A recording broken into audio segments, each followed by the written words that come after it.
Hello, I'm Rob Phillips. Welcome to my channel, where I help people improve their lives with a smart, accessible approach to yoga and meditation. Today we're going to be talking all about Dragon Pose, the most fierce pose in the Yin Yoga pantheon. Now, Dragon Pose is essentially the Yin Yoga version of a low lunge, and it's one of the best all-around hip openers that we can do. So as we come into it, it's going to especially target the hip flexors, the thighs, quadriceps, really everything on the front of the leg.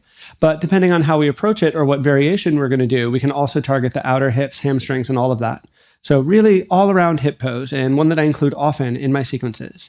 So in terms of props, I'm going to say definitely have a blanket for this, and if you have access to yoga blocks, I'm going to give a few variations that you might consider. And finally, as always, if you have any questions, thoughts, or comments about something I may have missed here, do let me know down in the comments below.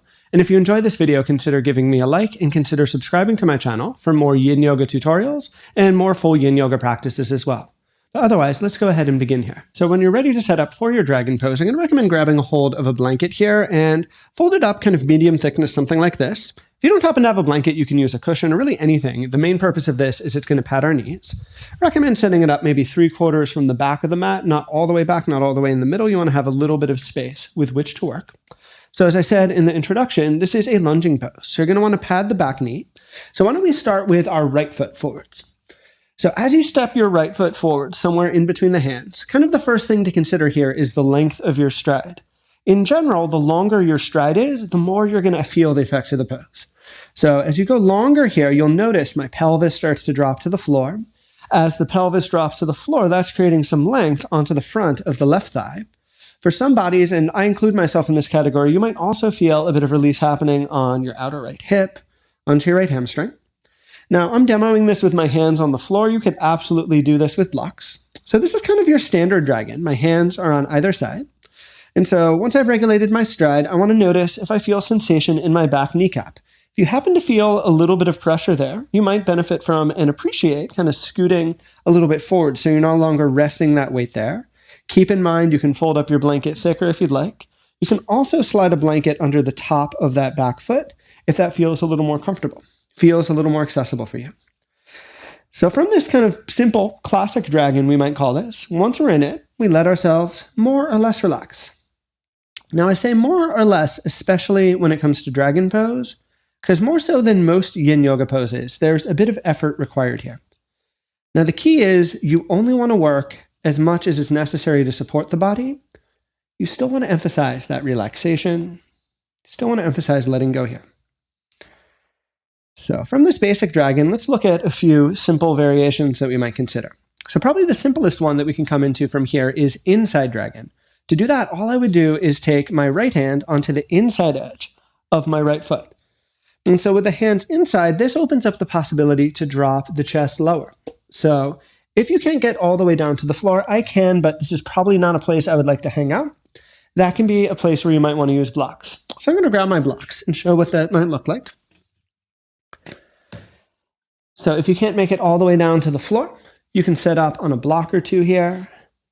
And for my body, I find that's much more comfortable. I could stay here for the full length of the pose if I wanted to. Now, what if the opposite is true? Maybe you feel like you're too low to the floor with just your hands. Well, blocks can come to your help there too. So you can use the blocks to get even more height. You can even flip the blocks up taller here and feel a bit of lift in the chest. But notice here, all the while, my pelvis is kind of settling, my hips are generally relaxing to the floor. Again, that's kind of the intended effect. So there's definitely some other variations we consider. I'm going to show those on my other side, so they'll be easier to visualize and also give my right leg a bit of a break here. So you'll notice I shook that leg out on my way out. Before we do the second side, I'm just going to rest here in child's pose, take a few breaths. Just where a proper class, I'd probably do a longer pause to integrate, but just a few moments, let that right leg settle. So let's set up for our second half here. So again, you want to pad the knees. This time I'm going to step my left foot up. Remembering, most important point here is the length of your stride. So the longer your stride is, the more you will feel the general effects of the pose. So as I find my edge, I allow for the hips to settle. You may consider kind of scooting on the blanket here so that you're not crushing, that you're not overly compressing your kneecap.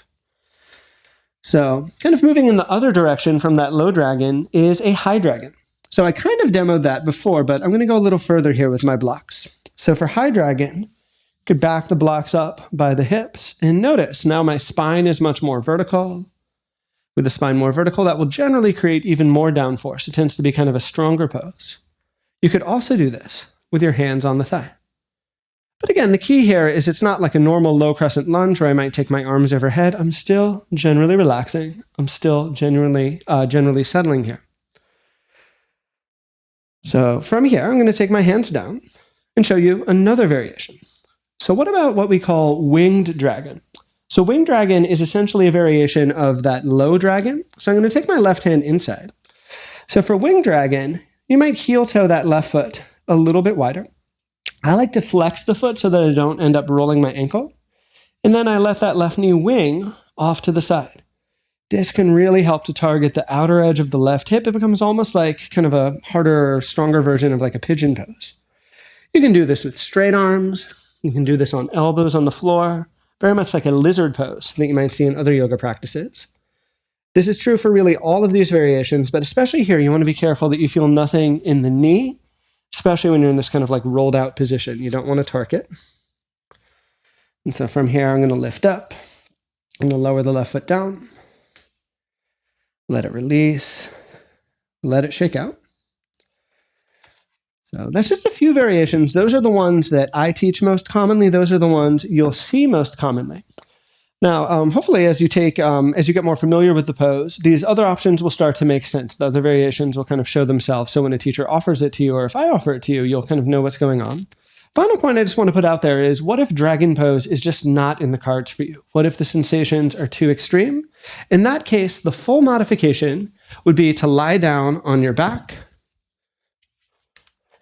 And instead of stepping a foot forwards, for example, if I said step the right foot forwards, what you could do to modify is hug the right knee on your back. And just notice, this is essentially an inverted version of that lunge shape. Still getting some release on the hip flexors, on the thighs.